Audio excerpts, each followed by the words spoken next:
السلام عليكم ورحمة الله وبركاته. الحمد لله. قال الله تعالى في القرآن العظيم وفي الفرقان المجيد: أعوذ بالله من الشيطان الرجيم. بسم الله الرحمن الرحيم.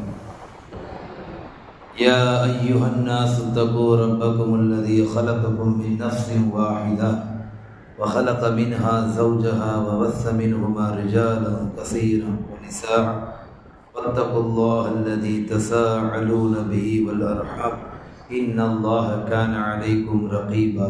صدق الله العليم. அன்பு குறித்தான அல்லாஹ் நல்லடியார்களே, ரமலான் மாதத்தினுடைய தராவியாக தொழுகை நிறைவேற்றி அமர்ந்திருக்கிறோம். அல்ஹம்துலில்லாஹ்.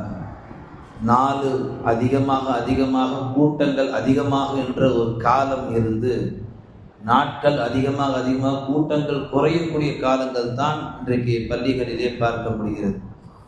இதை எதை காட்டுகிறது என்றால், இஸ்லாமிய சமூகத்தில் நல்ல விஷயங்களை கேட்பதற்கு நேரம் ஒதுக்குவது கிடையாது. அதே போன்று நன்மைகளை செய்வதற்கு கொஞ்சம் கூட சிந்திப்பது கிடையாது. எந்த நேரத்திலும் மௌத்து வரலாம் என்ற அச்சம் இல்லாம ஒரு சமூகம் இன்றைக்கு வாழ்ந்துட்டு இருக்குன்னா அதுதான் முஸ்லீம் சமூகம். அல்லாஹ் இந்த அவலத்திலிருந்து நம் எல்லோரையும் பாதுகாப்பானாக. இனி வரும் நாட்களில் அல்லாஹு தஆலா ரமலானுடைய இரவுகளை பகல்களை கண்ணியம் செய்யக்கூடிய சமூகமாக அல்லாஹ் நம்மை உருவாக்குவானாக. புதைந்த பெண்ணியத்தை மலரச் செய்த மார்க்கம் என்ற ஒரு தலைப்பின் கீழ் இன்றைக்கு நாம் சில செய்திகளை பார்ப்போம். பார்த்தவர்களே, குர்ஆன் ஷரீஃபிலே அல்லாஹு தஆலா பல சூறாக்களில் பேசும் பொழுது சூரத்து நிசா என்ற அத்தியாயத்தில் அல்லாஹு தஆலா முழுக்க பெண்ணை பற்றியே பேசுகிறான். இன்றைக்கு ஹாஃபிஸா அந்த அத்தியாயத்தினுடைய முதல் வசனத்தை தான் ஓதியிருப்பார்கள். நாம் உங்களை ஓர் ஆத்மாவிலிருந்து படைத்தோம் என்பதாக அல்லாஹ் ஆணையும் பெண்ணையும் சேர்த்து குறிப்பிட்டு பேசுகிறான். இஸ்லாமிய மார்க்கம் தவிர மற்ற உலகத்தில் உள்ள அனைத்து மதங்களும் பெண்களை எந்த அளவுக்கு இழிவுபடுத்த வேண்டுமோ, கேவலப்படுத்தப்பட வேண்டுமோ, அவர்களுக்கு அநீதம் உள்ளாக்கப்பட வேண்டுமோ அத்தனையும் செய்தது இஸ்லாம் மார்க்கத்தை தவிர. உலகத்தில் இன்றைக்கும் முஸ்லிம்களை தவிர, இஸ்லாமிய மார்க்கத்தை தவிர பெண்களுக்கான முழு கண்ணியம் மரியாதை எங்காவது இருக்குதுன்னு கேட்டா இஸ்லாத்தை தவிர வேற எங்க இல்லைன்னு தெளிவா சொல்லிடலாம். ஆனா உச்ச நீதிமன்றமோ மாநில அரசோ மத்திய அரசோ சில மாநிலங்களுடைய அரசு என்ன செய்யும் கேட்டீங்கன்னா, இஸ்லாத்துல முஸ்லிம்களுக்கு குறிப்பா பெண்களுக்கு சுதந்திரம் இல்லை, பெண்களை அடக்குமுறை செய்யறாங்க, பெண்களை ரொம்ப அடிமைத்தனப்படுத்துறாங்க, ஹிஜாப் என்ற போர்வையில பெண்களை முடக்கி வச்சிருக்கிறாங்க என்றெல்லாம் இன்றைக்கு இஸ்லாமிய பெண்களுக்கு யாரோ ஒருவர் உடைபிடிக்கின்ற அளவுக்கு இன்றைக்கு முஸ்லிம் சமூகத்தை இழிவாக பார்க்கக்கூடிய சூழ்நிலைக்கு ஆளாயிருக்கிறார்கள். பார்த்தவர்களே, குர்ஆன் மிக தெளிவாக பேசுகிறது. பெண்களை அல்லாஹு தஆலா மிக அழகாக கண்ணியப்படுத்தியிருக்கிறான். நபிகள் நாயகம் ஸல்லல்லாஹு அலைஹி வஸல்லம் சொல்லுவார்கள், அல்லாஹு தஆலா ஆணையும் பெண்ணையும் ஓர் ஆன்மாவிலிருந்து படைத்தான். ஆண்களுடைய விலா எலும்பிலிருந்தால் அல்லாஹு தஆலா பெண்ணியத்தை அல்லாஹு தஆலா இந்த உலகத்திற்கு அறிமுகப்படுத்தினான். ஒரு காலம் இருந்தது, உலகத்தில் உள்ள எல்லா நாடுகளும் பெண்களை துச்சமாக கருதியது. ஒவ்வொரு நாடும் இன்றைக்கு எந்தெந்த பெரிய நாடுகளும் தன்னை வல்லரசு என்று சொல்லிக் கொள்கிறதோ அத்தனை நாடுகளும் பெண்களை இழிவாக பார்த்தது. அதில் ஒரு சில நாடுகள் பெண்களை பிசாசு என்று சொன்னது, பெண்களை நஜீஸ் அசுத்தம் என்று சொன்னது, பெண்களை படும் மோசமாக சித்தரித்தது. பெண்களுக்கு உண்டான மரியாதையை உலகத்தில் உள்ள எந்த நாடும் இஸ்லாம் வருவதற்கு முன்னால் முழுமையான கண்ணியம் தரவில்லை. இஸ்லாம் தோன்றியதற்கு பின்னால் உலகத்தில் யாரும் தந்திராத மரியாதையை இஸ்லாம் முஸ்லிம் பெண்களுக்கு தந்திருக்கிறது. ஒரு வேதனை என்னன்னு கேட்டீங்கன்னா, நம்ம சமூகத்தில் உள்ள இஸ்லாமிய பெண்களே தனக்கு கொடுக்கப்பட்ட கண்ணியத்தை இன்னும் விளங்கிக்கல. தன் சமூகத்திற்கு கொடுக்கப்பட்ட மரியாதை நம் முஸ்லிம் சமூக பெண்கள் இன்னும் புரிஞ்சுக்கல. எத்தனை சமூக வலைதளங்கள்ல இஸ்லாமிய மான மரியாதை போகிற அளவுக்கு இஸ்லாமிய வாலிப யுவதிகள் நடந்துக்கிறாங்க. நபிகள் நாயகம் ஸல்லல்லாஹு அலைஹி வஸல்லம் சொன்னார்கள், உங்களில் யார் ஒரு பெண் பிள்ளையை பெற்றெடுத்து அந்த பெண் குழந்தையை நல்ல முறையிலே சாலிகான முறையில வளர்த்து அதை ஆளாக்கி ஒரு சாலிகான இடத்துல யார் உங்களில ஒப்படைக்கிறாரோ அவர் நாளை என்னோடு சொர்க்கத்தில் இருப்பார்கள் நபிகள் நாயகம். போருக்கு போய் சட்டை போட்டவங்களையோ அல்லது அல்லாவுக்காக கோடியா கொட்டி கொடுத்தவங்களையோ அல்லது பள்ளிவாசல் கட்டினவங்களையோ நபிகள் நாயகம் முதன்மைப்படுத்தல. ஒரு பெண் குழந்தையை பெற்றெடுப்பார், நல்ல முறையில வளர்ப்பார், சாலிகான இடத்துல ஒப்படைத்தால் நானும் அவரும் இந்த 2 விரல்களை போன்று சுவனத்தில் இருப்போம் என்றார்கள் கண்மணி நாயகம் ஸல்லல்லாஹு அலைஹி வஸல்லம். ஒரு சஹாபி எந்திரிச்சு, யார் ரசூலல்லாஹ், எனக்கு 2 பெண் குழந்தைகள் இருந்தால் நீங்களும் நாளை 2 பெண் குழந்தை நல்ல முறையில் வளர்த்தால் என்னோடு சுவனத்தில் இருக்கின்றார்கள் பெருமானார் ஸல்லல்லாஹு அலைஹி வஸல்லம் அவர்கள்.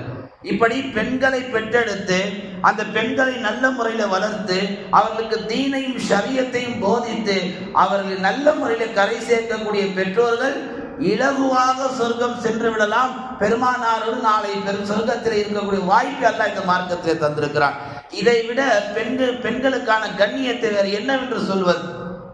ஆரம்ப காலத்திலே எத்தனையோ மதத்தின் தலைவர்கள், எத்தனையோ உலக தலைவர்கள் பெண்களை ஒரு தீட்டாகவே பார்த்தார்கள். குறிப்பாக இந்தியா போன்ற நம் நாட்டிலே கணவன்மார்கள் இறந்து விட்டார் என்று சொன்னால் கணவன் கட்டையோடு போகும் பொழுது மனைவியும் சேர்த்து அந்த கட்டையில ஏற்றி விடுவார்கள். உன் புருஷன் இல்லாத உலகத்தில் உனக்கு மட்டும் இங்க என்ன வேலை என்று சொல்லி அறியாமை உச்சத்தில் ஏறக்குறைய 500-600 ஆண்டுக்கு முன்னால் இருந்த ஒரு மோசமான அறியாமை காலத்தில் நமது இந்தியா போன்ற சுதந்திர நாட்டிலும் பெண்களுக்கு இப்படி ஒரு கொடுமை நடந்தது நம்மால் பார்க்க முடிகிறது. எத்தனையோ நாடுகள் பெண்களுக்கு மாதவிடாய் வந்தால் வீட்டுக்குள்ள கூட சேர்க்க மாட்டாங்க, அவர்கள் முகத்தை கூட பார்க்க மாட்டாங்க. எத்தனையோ இன்றைக்கு கிராமங்கள்ல பெரிய பஞ்சாயத்து தலைவர் சொல்லியிருப்பார், பெரிய ஊர் பிரசிடென்ட் சொல்லியிருப்பார், அப்படி இப்படி புகழாரம் சொல்வார். ஆனால் வீட்டை விட்டு வெளியே போகின்ற பொழுது ஒரு விதவை பெண் முன்னாடி வந்தாலோ அல்லது ஒரு மாதவிட பெண் முன்னாடி வந்தாலோ அந்த காரியம் கெட்டு குட்டிச்சோரா போயிடுச்சுன்னு அவரே நினைச்சுப்பார். இப்படி பெண்களை இழிவுபடுத்தக்கூடிய சமூகம் தான் ஆரம்ப காலத்தில் இன்றைக்கு வரைக்கும் தொடர்ந்து நடந்து கொண்டிருக்கிறது. இதையெல்லாம் உடைக்கும் வண்ணமாகத்தான் அல்லாஹ் குர்ஆனில ஒரு ஆயத்துல பேசல, ஒரு சூறாவை அல்லாஹ் தஆலா ஒட்டுமொத்தமாக இறக்கி வைத்திருக்கிறான். ஒரு வேதனை என்ன தெரியுமா?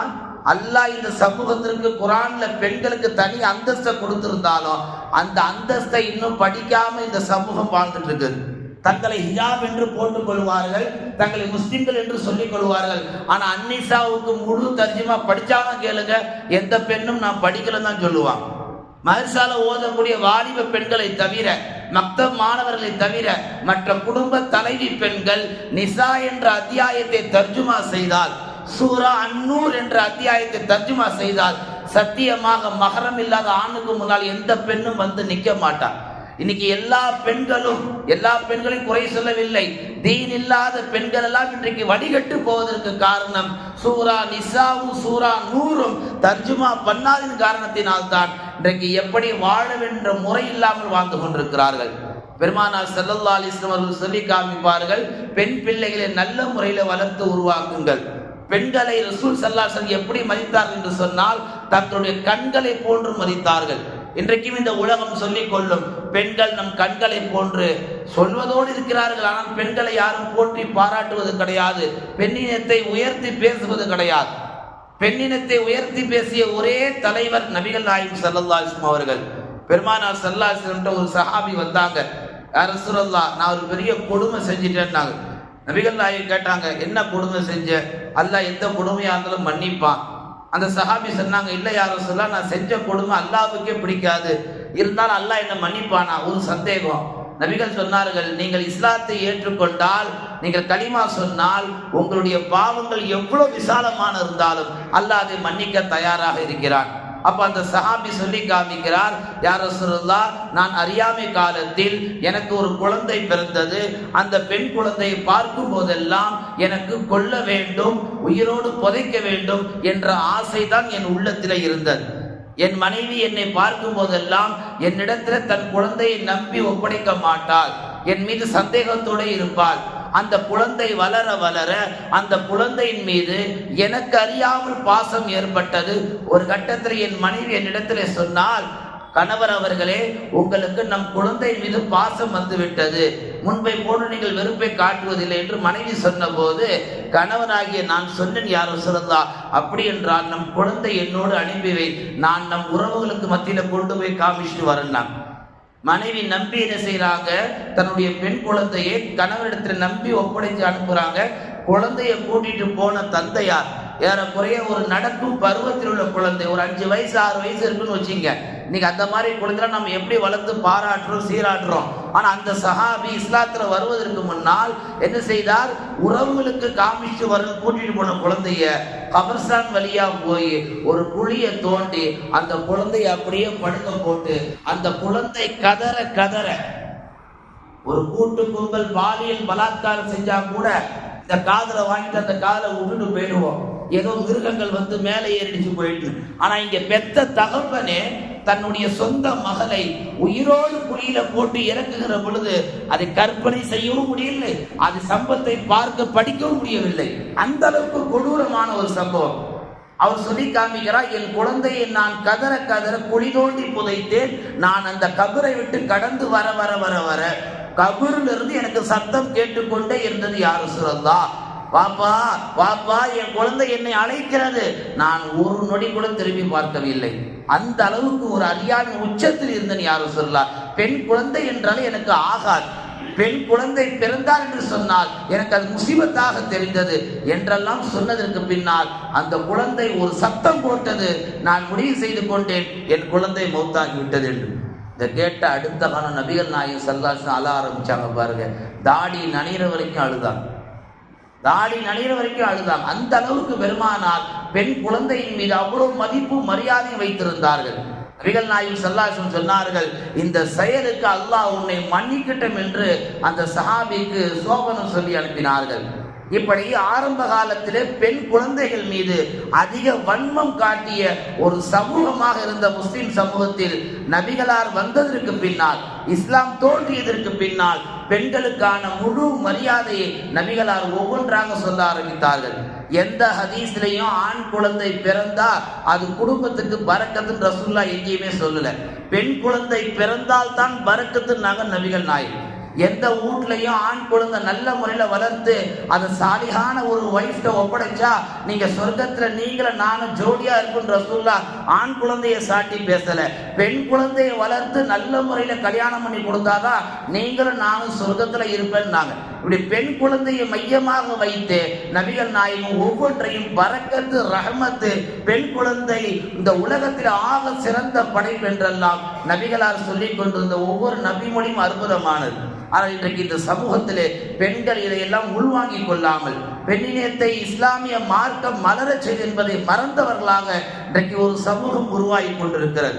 பெருமானார் ஸல்லல்லாஹு அலைஹி வஸல்லம் அவர்கள் அழகாக சொல்லி காமிப்பார்கள், பெண்களே உங்கள் ஈமானை நீங்கள் அழகாக பாதுகாத்துக் கொள்ளுங்கள். ஏன், ஒரு பெண் நடந்து சென்றால் என்று சொன்னால் அந்த பெண்ணுக்கு பின்னால் ஒரு ஷைத்தான் என்ன செய்கிறான், ஒரு மாயத்தை உண்டாக்குகிறான். ரசூல் ஸல்லல்லாஹு அலைஹி வஸல்லம் சொன்னார்கள், ஒரு பெண் நடந்து சென்றால் அந்த பெண்ணுக்கு பின்னால் ஷைத்தான் கண்டிப்பாக இருப்பான். ஒரு வயது முதிர்ந்தவர் நடந்து சென்றாலும் கூட ஆண்களுடைய பார்வைக்கு அந்த வயதான அம்மாவை என்ன செய்வான், ஷைத்தான் அழகாக காட்டி காமிப்பான்.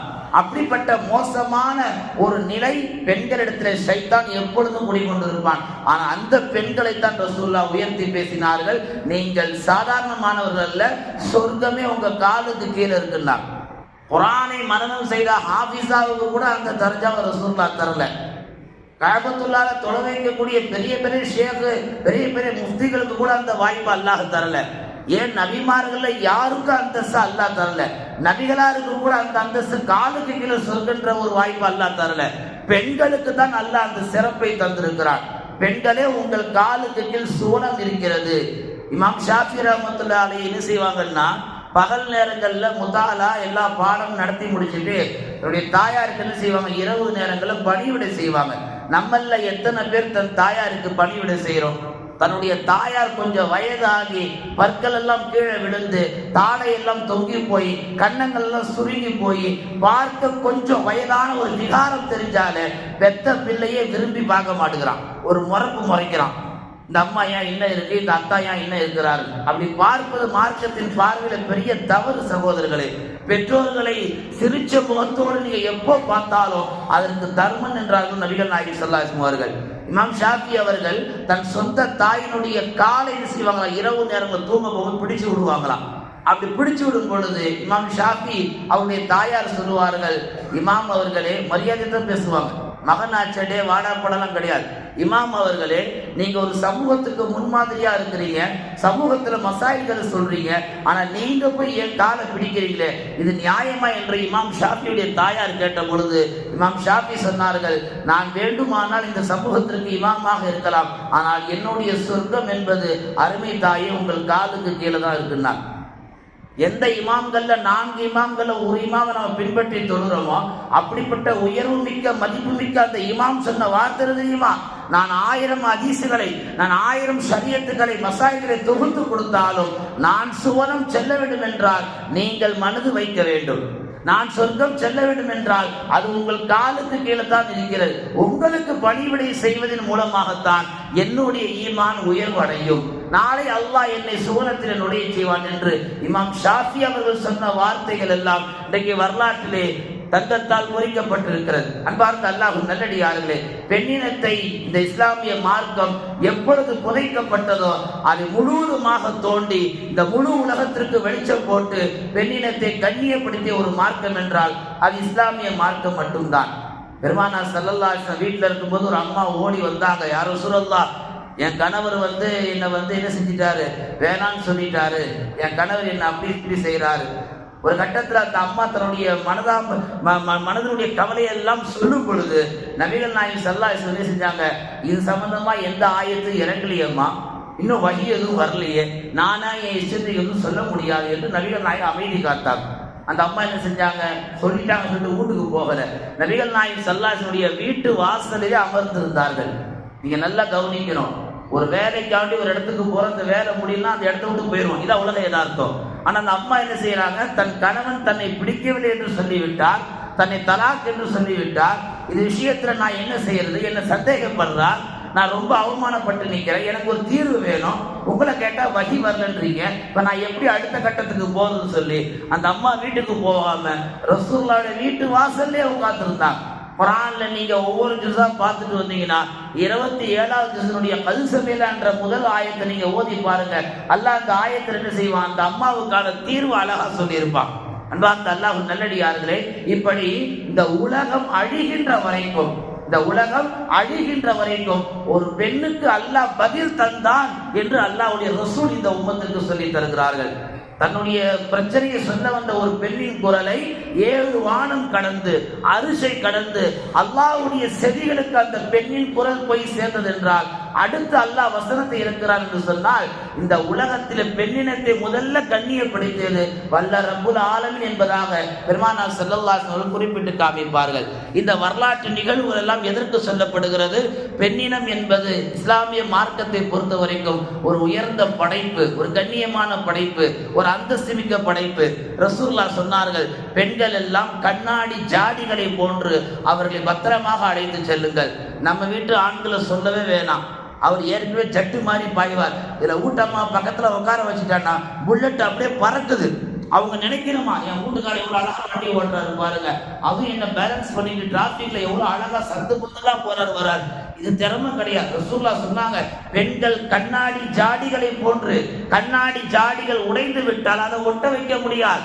பெண்கள் விலாயிலிருந்து படைக்கப்பட்டவர்கள், அவர்களை கோணலாகவே நீங்கள் வழிநடத்தி செல்லுங்கள், அதை நேராக்கணும், அதை ஸ்டெடியாக்கணும் நினைச்சீங்கன்னா உங்க வாழ்க்கை முறிஞ்சு போயிருந்தாங்க.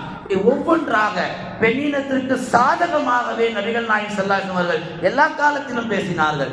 சஹாபாக்கள்கிட்ட நபிகள் நாயகம் சொல்லி காமிப்பார்கள், இந்த உலகத்திலே எனக்கு 3 வஸ்துக்கள் ஆக பிரியமானது, ஒன்று நறுமணம் என்று பெருமானார் ஸல்லல்லாஹு அலைஹி வஸல்லம் குறிப்பிட்டார்கள். நறுமணத்தை கண்டால் எனக்கு எப்பொழுதும் மகிழ்ச்சி என்று குறிப்பிட்டார்கள். அந்த வரிசையில பெருமானார் சொன்னார்கள், எனக்கு பெண்கள் என்று சொன்னால் ஆக பிரியம் என்று சொன்னார்கள். அதை தவறா இடம் போடக்கூடாது. பெண்களை ரசூலுல்லாஹ்வுக்கு பிடிக்கும் என்று சொன்னால் சஹாபாக்களுக்கு பெருமானார் விளக்கம் தந்தார்கள். பெண்கள் மீது எனக்கு அதிக அக்கறை இருக்கிறது, அதிக பாசம் இருக்கிறது. பெண்கள் என்று சொன்னாலே நான் மனம் உருகி விடுவேன் என்றார்கள் கண்மணி நாயகம் ஸல்லல்லாஹு அலைஹி வஸல்லம். இதெல்லாம் எதுவும் விளங்காத அறமெண்டல் தான். ஒரு நீதிபதி ஒரு நீதித்துறை சேர்ல உட்கார்ந்துக்கிட்டு அல்லது ஏதாவது ஒரு மோசமான அமைப்பை சேர்ந்த ஒரு விஷமியை சேர்ந்த கும்பலை சேர்ந்தவர்கள் எல்லாம் ரசூலுல்லாஹ் உத்தமன் இருக்கீங்களே, ஆயிஷாவை 9 வயசுல கல்யாணம் பண்ணார், ஏன் பண்ணார், அறமெண்டல் மாதிரி கேள்வி கேட்டுட்டு இருப்பான். எத்தனையோ பேர் நபிகள் நாயகத்தை இன்றைக்கும் துச்சமாக கேவலமாக பேசிட்டு இருக்கிறான். முகமது எதுக்கு 11 மனைவிமார்கள், ரசூல் ஸல்லல்லாஹு அலைஹி வஸல்லம் 11 மனைவிமார்கள் திரும்ப செய்த அசல் பின்னணி என்ன தெரியுமா?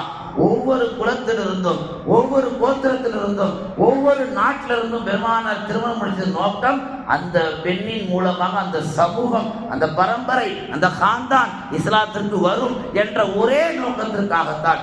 இன்னும் சொல்ல போனால் நபிகளார் நம்மை விட சாதாரண மனிதர் அல்ல. 100 ஆண்களுடைய சக்தி அல்லாஹ் தஆலா ஒரு நபிக்கு தந்திருக்கிறார்.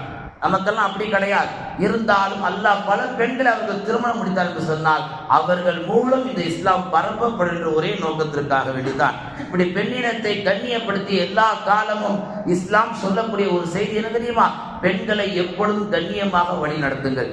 பெண்கள்கிட்ட எடுத்த கவுத்தம் சொன்னா கேட்க மாட்டாங்க. அவங்கள்ட்ட வாழைப்பழத்துல ஊசி ஏற்றுற மாதிரி சொன்னாதான் அவங்க கேட்பாங்க. ஆண் சமூகத்துக்கு பயான் பேசுற மாதிரி பெண் சமூகத்துல பேசிட்டு போயிட முடியாது. நீங்க ஆச்சா போச்சா நீங்க அப்படியே சத்தமா ஏதாவது ஒரு விஷயத்த சொன்னீங்கன்னா அடுத்த மாசம் அஜர்த்து மட்டும் தான் பயான் பேசணும். ஸ்கிரீனை விலைக்கு பார்த்தா யாருமே இருக்க மாட்டாங்க, எல்லா பெண்களும் எழுச்சி போயிடுவாங்க. பெண்களை பொறுத்த வரைக்கும் நளினமாக சொன்னால்தான் அவர்கள் கண்டிப்பாக கேட்பார்கள். அந்த வரிசையில ஒண்ணு என்ன தெரியுமா? பள்ளிவாசலுக்கு பெண்கள் தராவியா தொழுகைக்கு எல்லா பகுதிகளுக்கும் வர்றாங்க. மாஷா அல்லாஹ், நல்ல விஷயம். நிறைய முரண்பாடு, நிறைய கருத்து வேறுபாடு இருக்கு. பெண்கள் பள்ளிவாசலுக்கு வரலாமா, தராவியா தொழலாமா, அது இஸ்லாத்துல ஜாயிஸா, பெண்களுக்கு அது கூடுமா கூடாதா, ஒரு பக்கம் இருக்கட்டும். ஆனா அப்படி பெண்கள் பள்ளிவாசலுக்கு வந்தால் வீட்டுல இருந்தா 6 to 10 சீரியல் பார்த்து குட்டிச்சோரா போறதுக்கு பதிலா இங்க என்ன செய்யலாம், ஒரு 20 ரக்காயத்தை நிம்மதியா அல்லாஹுடைய பள்ளியில தாராளமா நன்மையை தொடுது சம்பாதிக்கலாம். அப்படி பெண்கள் பள்ளிவாசலுக்கு வந்தா பெண்களுக்கு மத்தியில ஒரு பிரச்சனை இருக்கு. என்ன தெரியுமா? ஈகோ பிரச்சனை. அவங்க கருத்தவங்களாவோ பெருத்தவங்களாவோ அல்லது உயர்வானவோ குட்டையானவங்களாவோ செல்வம் படைத்தவோ ஏமையா இருந்தாலும் அந்த பிரஸ்டீஜ் ப்ராப்ளம் கண்டிப்பா எல்லா பெண்கள்ட்டையும் இருக்கும். நான் பெண்களை குறை சொல்லவரும் இல்லை. 2 பெண்கள் சேர்ந்தாலும் முடிஞ்சு போச்சு, நான் தான் உலக அழகின்வாங்க, நான் தான் உலக அழகி அப்படின்னு சொல்லக்கூடிய மனப்பான்மை இன்னைக்கு பெண் சமூகத்துல இருக்கு. அப்ப சஃப்புகள்ல நிற்கும் போது தாய்மார்கள் தயவு கூர்ந்து இது அல்லாஹுடைய பள்ளி, நம்ம இஷ்டத்துக்கு நம்ம ஒரு ஓரமா நின்றுக்கிட்டு நமக்கு எங்க தோல்படுது அங்க நின்று தொழுவதல்ல இஸ்லாமிய ஷரியத்தினுடைய சட்டம். தொழுகையில நிற்கக்கூடியவர்கள் சஃப்ல கரெக்டா நிக்கணும். சில இடங்கள்ல இந்த இடம் அப்படி கிடையாது, இந்த தகமான இடம் கேள்விப்பட்டேன். சில இடங்கள்ல நான் கேள்விப்படுறேன் பெண்கள் தங்களுக்கு தோதுவா ஃபேனை வச்சுக்கிறாங்க, தங்களுக்கு தோதுவான இடத்துல காற்று இடத்துல போய் நின்றுக்கிறாங்க, தங்களுக்கு தோதுவா என்ன செய்யறாங்க இடைவெளி விட்டு நிற்கிறாங்க. இதெல்லாம் மார்க்கத்துல தடை செய்யப்பட்டதுனாங்க நபிகள் நாயகம். இப்ப பெண்கள் தொழுகைக்கு வந்தாலும் ஒற்றுமையை கடைபிடிக்கிறோம். ஏன்னா உங்களை இந்த மார்க்கம் அவ்வளவு உயர்வா பேசுது. இஸ்லாமிய மார்க்கத்துல ஆண்களை பேசிய காலகட்டத்தை எல்லாம் தாண்டி பெண்களாகிய உங்களை தான் இந்த மார்க்கம் உயர்வாக பேசியிருக்கு. இப்படிப்பட்ட உயர்வா பேசக்கூடிய இந்த மார்க்கத்துக்கு மத்தியில தான் எத்தனையோ பெண்கள் இன்றைக்கு மார்க்கத்தை குலைக்கும் விதமாக, மார்க்கத்தை கேவலப்படுத்தும் விதமாக படுமோசமாக நடந்துட்டு இருக்கிறார். ஒரே ஒரு செய்தியை சொல்லி நான் நிறைவுக்கு வர்றேன். நபிகள் நாயகம் ஸல்லல்லாஹு அலைஹி வஸல்லம் அவர்கள் ஒரு முறை வீட்டுல இருக்கிறாங்க, 2 பெண்களும் வீட்டுல இருக்கிறாங்க. கண்ணு தெரியாத ஒரு சஹாபி அப்துல்லா உபி மக்தும் அவர்கள் வீட்டுக்கு வர்றாங்க. நபிகள் நாயகம் ஸல்லல்லாஹு அலைஹி வஸல்லம் என்ன செய்றாங்க, தன்னுடைய மனைவிமார்களை என்ன செய்யறாங்க, உள்ள போக சொல்றாங்க. அப்போ ரசூலுல்லாஹ் மனைவிமார் கேட்கறாங்க, எங்களையா உள்ள போக சொல்றீங்க, வர்றது கண்ணு தெரியாத குருடன் தானே, அவருன்னு எங்களை பார்த்து வழிவா போறாரு. ரசூலுல்லாஹ் காலத்திலே அந்த மாதிரி ஆர்குமெண்ட். இன்னைக்கு சொல்ல வேணாம், கடைநல்ல ஒரு ஷைத்தான் இருக்குது, ரீல்ஸ் வகிதான்னு சொல்லி ரமலான் மாசத்தை திட்டக்கூடாது. ஏன்னா நம்ம அமல் வீணா போயிடும். அந்த காலத்துல ரசூலுல்லாஹ் காலத்துல கேட்டாங்க, அவருக்கு கண்ணு தெரியாது, அவர் என்ன செய்ய போறாரு? எம்மா அவங்களுக்கு கண்ணு தெரியாத உங்களுக்கு தெரியுது இல்ல. இந்த இடத்துல நம்ம கவனிக்க வேண்டிய செய்தி, பெண்ணினத்தை மலர செய்த மார்க்கம் என்று சொன்னா பெண்களுடைய ஈமானை எல்லா காலத்திலும் இஸ்லாம் பாதுகாக்கத்தான் முயற்சி செய்யுது. ரசூலுல்லாஹ் காலத்தில் வழிந்தவர் அந்த சஹாபி பெண்களை கூட நபிகள் நாயகம் எப்படி பாதுகாத்தார்கள்? அவருக்கு கண்ணு தெரியாட்ட உங்க 2 பேருக்கு நல்லா தெரியுதுல்ல, போங்க பேசாம உள்ள அப்படின்னா இப்ப நாம கவனிக்க வேண்டிய செய்தி, பெண்கள் இந்த மார்க்கத்திலே உயர்வாக மதிக்கப்படக்கூடிய ஒரு படைப்பாக இருக்கிறார்கள்.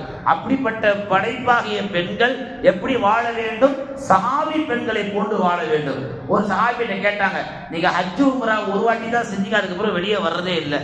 அல்லாஹ் ஒரு வாட்டி தான் சொன்னா, ஒரு வாட்டி செஞ்சேன், அதுக்கு பிறகு வீட்டை விட்டு வெளியே வர வேணாம்னா நான் வீட்டிலே இருப்பேன் காலம் முழுக்க அப்படின்னா, இது யாருடைய உபதேசம்? நபிகள் நாயகத்துடைய உபதேசம். எத்தனை சஹாபி பெண்கள் கணவன் சொன்னான் என்ற ஒரு காரணத்திற்காக சொந்த வாப்பா கீழே மையத்தாய் கிடக்கிறாரு, வீட்டு வாசலை தாண்டார். எத்தனை மகள்மார்கள் தெரியுமா? காரணம் என்ன? அல்லாஹ்வுடைய ரசூல் சொன்னார்கள், கணவன் அனுமதி இல்லாமல் வீட்டை விட்டு வெளியே வரக்கூடாது. இப்படி கணவனை மதித்த காலம் ஒரு காலம் இருந்தது, ஷரியத்தை மதித்த காலம் ஒரு காலம் இருந்தது. ஆனா இன்னைக்கு பெண்கள் ஷரியத்தை மதிப்பது கிடையாது, கணவனுடைய சொல்லை மதிப்பது கிடையாது, குர்ஆன் ஹதீஸுக்கும் மதிப்பு கொடுப்பது கிடையாது. ஏதோ ஒரு அமல் நினைச்ச நேரத்தை செஞ்சுக்கிட்டு தங்களை அவுலியா என்று நினைச்சிட்டு இருக்கிறாங்க. அது தவறான பாதை. அல்லாஹ் பாதுகாக்க வேண்டும். பெண்களை அல்லாஹ் குர்ஆன் இன்றைக்கு ஓதிய வசனத்தில் என்ன சொல்லி காமிக்கிறான் தெரியுமா? ஆண்களும் பெண்களும் ஒரே ஆண்மான் நீங்க படைக்கப்பட்டவர்கள். ஆண்களுக்கு எப்படி சம உரிமை, பங்கு உரிமை, எல்லா உரிமை இருக்கிறதோ அதே உரிமை உங்களுக்கும் இருக்கிறது. ஒரே ஒரு செய்தி பெருமானார் சொல்லுவார்கள், ஹைருக்கும் மன் தஅல்லமல் குர்ஆன வ அல்லமா. உங்களிலே சிறந்தவர் யார் தெரியுமா? அந்த இடத்துல ஆம்பளைகள் ரசூலுல்லாஹ் முறைப்படுத்தல, உங்கள சிறந்தவர், அது ஆணா இருக்கட்டும் பெண்ணா இருக்கட்டும், குர்ஆனை கத்துக்கிட்டாங்களா, அதை அடுத்தவங்களுக்கு கத்துக் கொடுக்குறாங்களா, அவங்க தான் உங்கள சிறந்தவங்கன்னா. அந்த அடிப்படையில் இஸ்லாம் எல்லா வாசல்களையும் பெண்களுக்கு திறந்து வைத்திருக்கிறது. அந்த வாசல் வழியாக வந்து இந்த மார்க்கத்தில் சொல்லப்பட்ட உயர்ந்த ஷரியத்தை பின்பற்றி வாழக்கூடிய உயர்ந்த பெண் சமூகமாக அல்லாஹ் நம் வீட்டு பெண்களை ஆக்குவானாக. எந்த விஷயங்களை பேசினோமோ, எந்த விஷயங்களை கேட்டோமோ அதன்படி அமல் செய்யக்கூடிய நர் தௌஃபீகை வல்ல ரஹ்மான் நம் எல்லோருக்கும் தருவானாக. ஆமீன். வ ஆகிரு தஅவானா